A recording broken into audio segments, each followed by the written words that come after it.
ও না হয় আমার সাথে বাঁধলে তোমার সাত পাকের জীবন।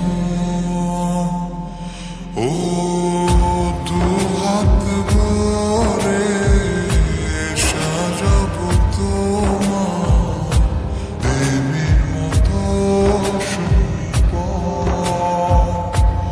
ও জগ কুল ভুলে এসো না ফিরে আমার মন পাজরে।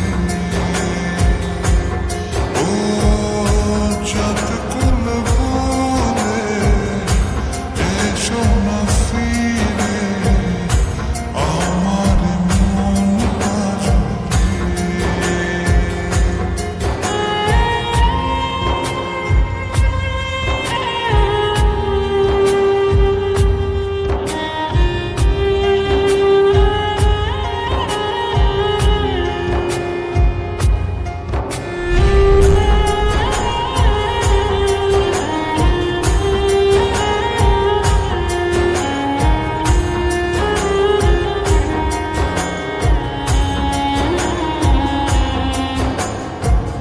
দেব তু হাতে শাখা